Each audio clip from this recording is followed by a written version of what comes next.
Why do you guys always put on the walkway? Well, you don't. That's my mixing cup, so I don't fill up.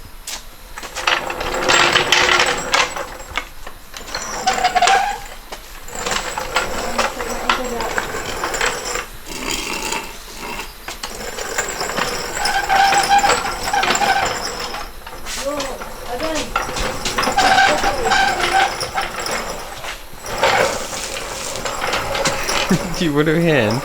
No. You're gonna have to like lift that over that. You suck. You stop putting stuff in walkways. Stop walking through where I'm doing stuff. Technically not. I'm the whole way at the other end of the driveway. Then why didn't you go out that side where there's no other thing? Shit there, and then you put a trailer there, and then you put a car there, and then there's a bin there. There's a lawnmower.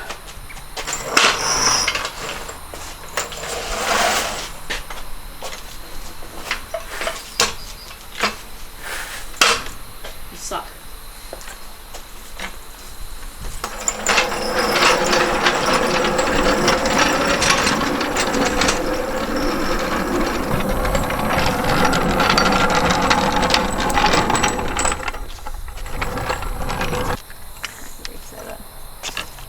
Anybody that says it's too late or too dark to work on cars, you don't get your priorities straight.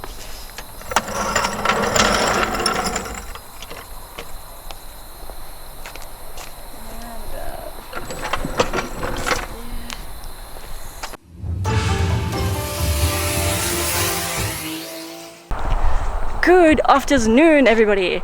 We're back at the, I call it the property, but I think this is actually a smaller land space than my actual house. Either way, we are currently at the in-laws' house where we've got our car shed and all the cars and where we work. So the little workshop here. It's also where we're building our giant shed out the front here. Oh, and the 32 is back from paint. It looks baller. I'm trying to race the sun, ever racing the daylight here. But I've got to race it to put on some hydrophobic coating in the bay. But yeah, bit of progress on the shed. It gets better. So you guys might remember me saying earlier that the shed ended up getting delayed. I think it was due to weather initially. We ended up getting a little bit of rain. So then they came out, and then on that day they came out for the first day. The cherry picker that they hired or that they had broke. Not sure what happened with it. This is all supervised by Joan, who lives here.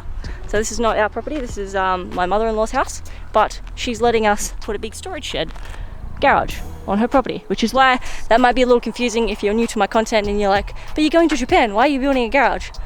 I'm technically not building a garage on my property. I'm building a storage shed for anything that I want to keep here. It gets better. So we've had a lot of problems with these guys building this shed in the last week and a half. I think it was meant to be up in 3 days. It's taken them a week and a half. We came in this afternoon, we noticed that the grass is all dead and dying along here. You can see all these lines here. Now, I don't know if they've used the broken cherry picker or what they've done, but this is all some form of hydraulic fluid from that orange cherry picker thing. You can see all the lines here that's killing the grass and staining the grass. Where they've turned it around and all this. So we've actually sent them off an email today questioning their workmanship on this one and the professionalism in what is going on for not only this reason, and I'm not trying to be negative here, I'm just again being factual with the reality of building a shed and things that you might have to look out for, which we're finding is quite a lot. So yeah, they've used this cherry picker and it's just been peeing out fluid from somewhere. I'm gonna get under and have a look in a minute because I'm curious. You see this thing's just leaking everywhere. So instead of getting a new one or fixing it or notifying their boss who is in charge and responsible for what is going on here, they've just continued using it, zero cares in the world. And yeah, you can see all these patches and how filthy this garage is right now. They just literally did not care.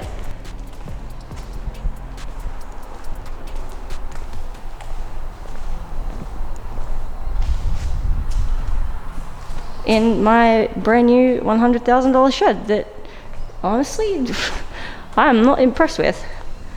So a couple of days when I was showing you guys, before the walls were up, they were dragging around these big A-frame things and they were gouging out the concrete with these big posts. You can see along here, they're still there. So you got some lines here, some lines here, some lines where they've dragged it across here.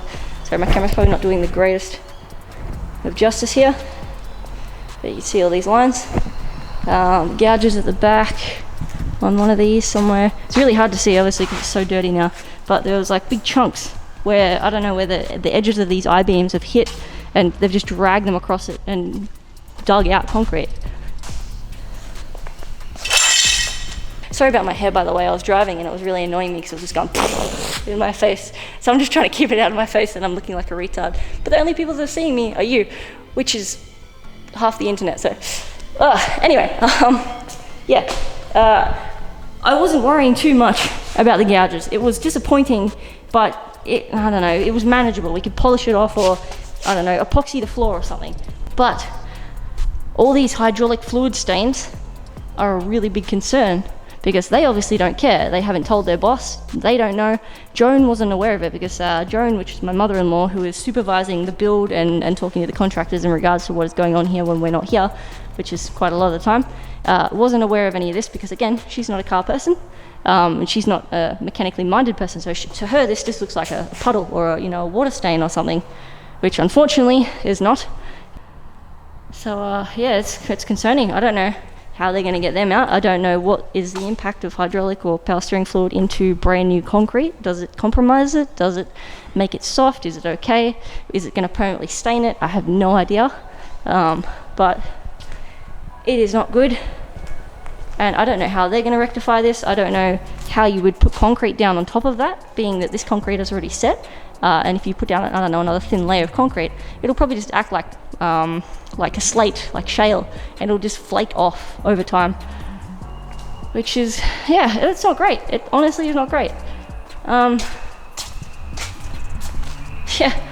but yeah, we do have half a roof on. It's up to almost the 2-week period now.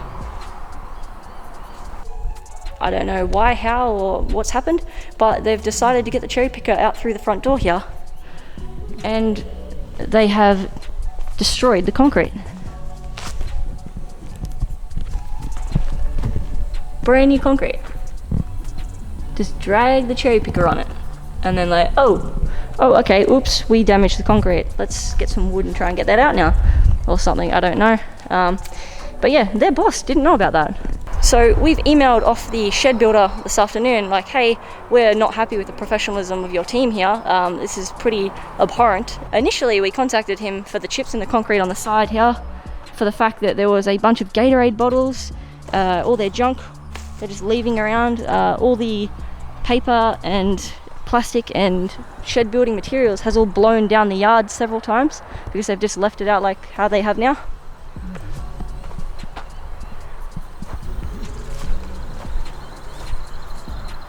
It's just crap everywhere.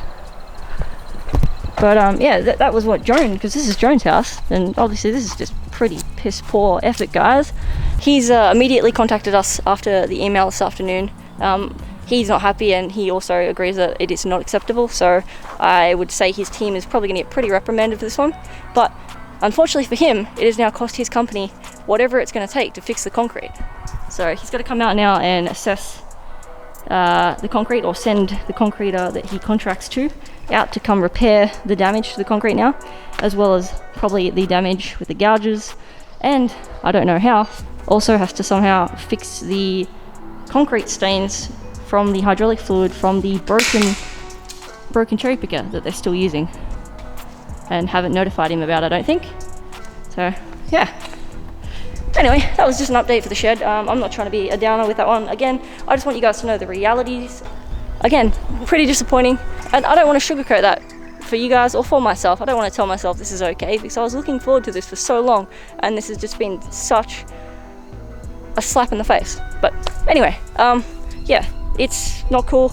On a bright and sunny side news, which is, it's not sunny at all, I'm being sarcastic, well, I'm trying. Shut up. The 32 is back from paint. Goodbye, shed. and it's looking beautiful. I had to go down to the shops this afternoon, and Bowden's, if you are watching this, you may or may not want to send me an email, because I am testing all your products here.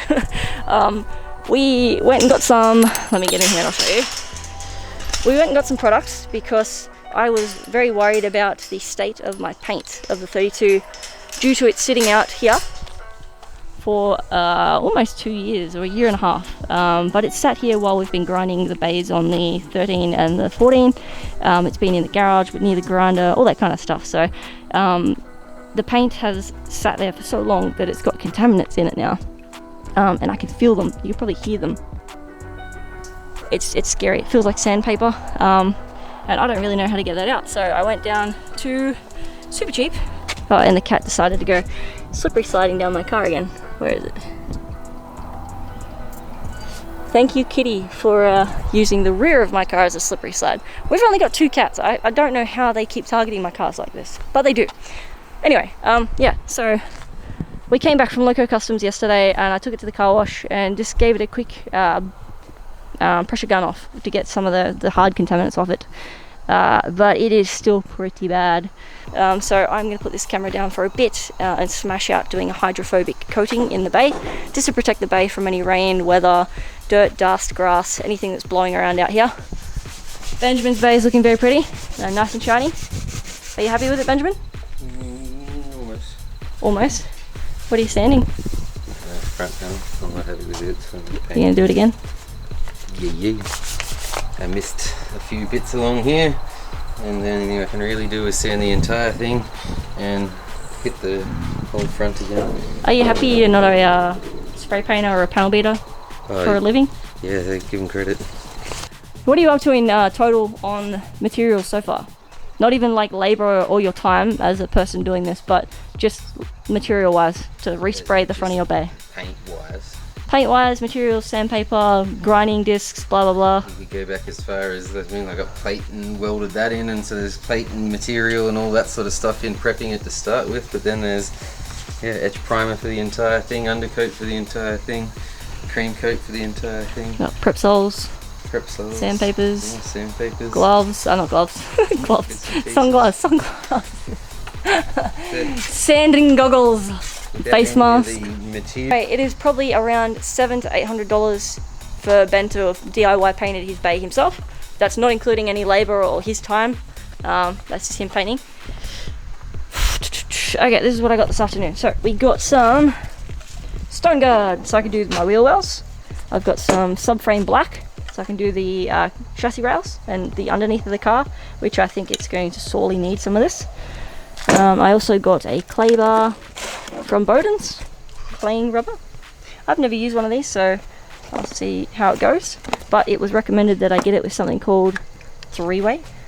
I did not realize how sarcastic Bowden was with their products. If you guys go through, read some of the products. There's like, let's just find them. There's a couple on here. Oh, I just found another one.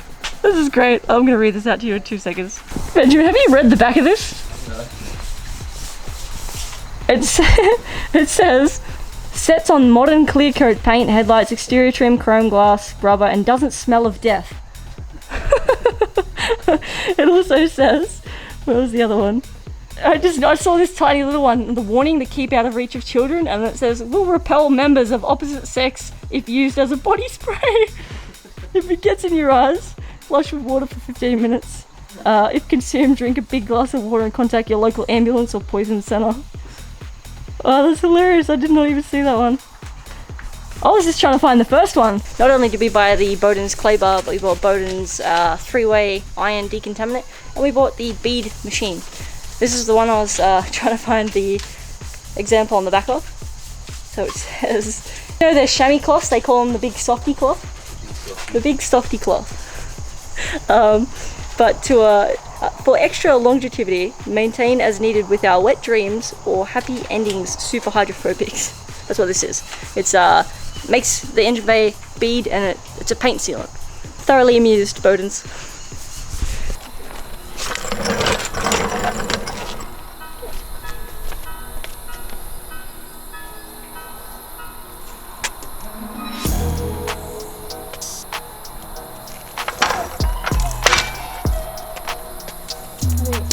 size.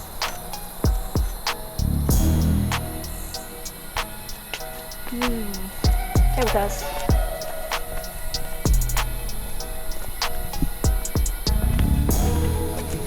Cable cars.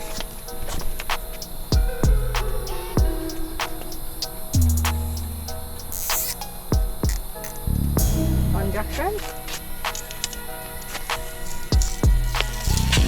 Cross there. Two junctions.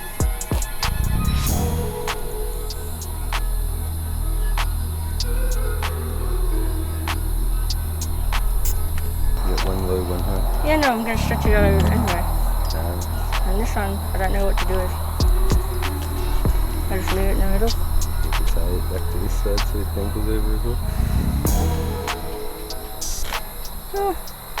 Oh yeah, just leave it as a free one for now. Yeah, maybe a free one for now. So you know what's going on. The annoying thing about this is mozzies. It's not the light or the lack of light or working in the dark or late night. It's literally just getting attacked by mozzies because we're in a rural area. If we're in a less rural area, it'll be fine.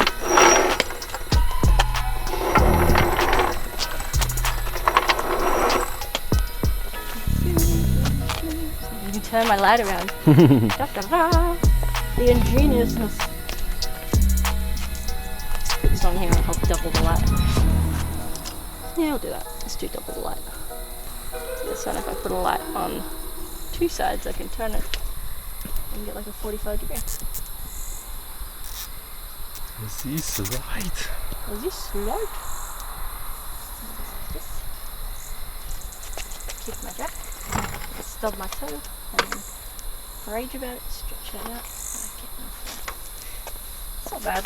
It's better than nothing. Cool colours out in the engine, mate. Yeah, no, it's giving me a good idea because I can now see what it's going to potentially look like when I put the LED strips into it.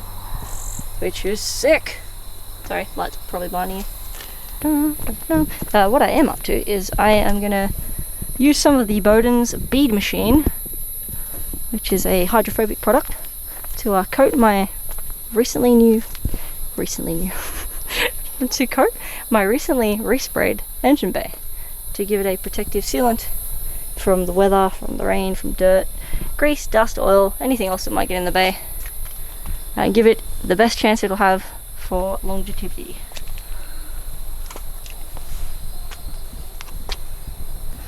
I can't wait to show some of you guys this in person. Oh, look! You colours. Okay, I'll stop. But yeah, it's really fun to play with. And yeah, durable, super hydrophobic paint sealant. A big shine, great protection, and a UV guard. This is an Australian product. You could probably get it overseas. I don't know. Someone would import it, I'm sure. But it's a cool product, and yeah, I have a whole new respect for these guys after reading some of their logos and labels. The marketing department has had a blast with these. I thought it was a clay bar, but it wasn't a clay bar. It's called a clay rubber, and it's like a little foam pad with a rubbery bit on the end here. I'm de-ionizing the whole of the car because it is really bad. Like, it felt like sandpaper because it had so much stuff sitting in the paint, and iron particles and a whole bunch of other stuff that it was just scary. This stuff is coming up amazing, but check this out.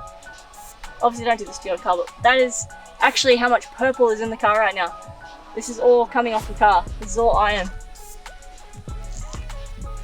And it feels silky smooth again, so it's a miracle. I was scared I might have to actually respray the car because there was that much contaminants in the paint. But yeah, I've got to do panel by panel and just do it nice and slow and gently, and yeah, but it's feeling much better than what it was.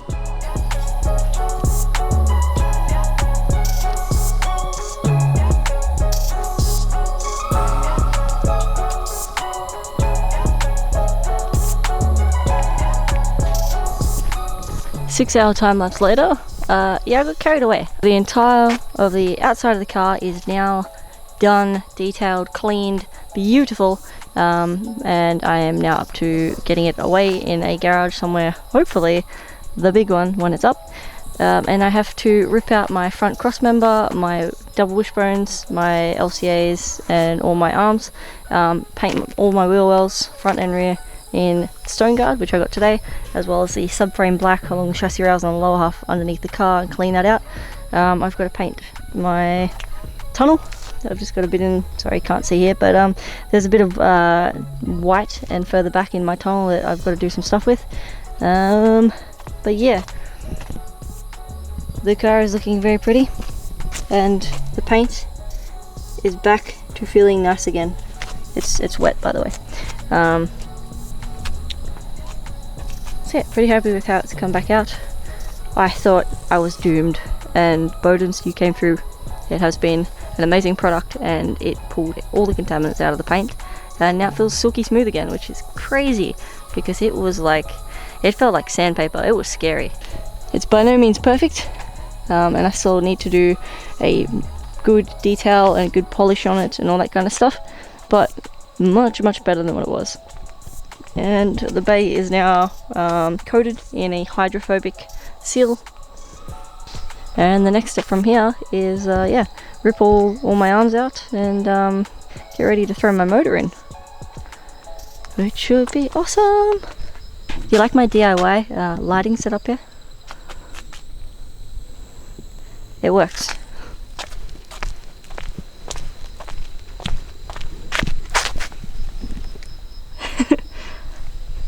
So I don't have to carry it around. But yeah, that is probably going to be me for the rest of the night now. Tomorrow night we're going to a Mudvayne concert. Now this is my favourite metal band of all time, and despite having followed them for many years and listened to them for I don't know how many years now, I've never seen them live. So they have come to a local venue and we're going to hit them up tomorrow night and see them. So yeah, I'll get some vlogs out for tomorrow, that way I can enjoy the night, and yeah, we'll get to some more car stuff very soon.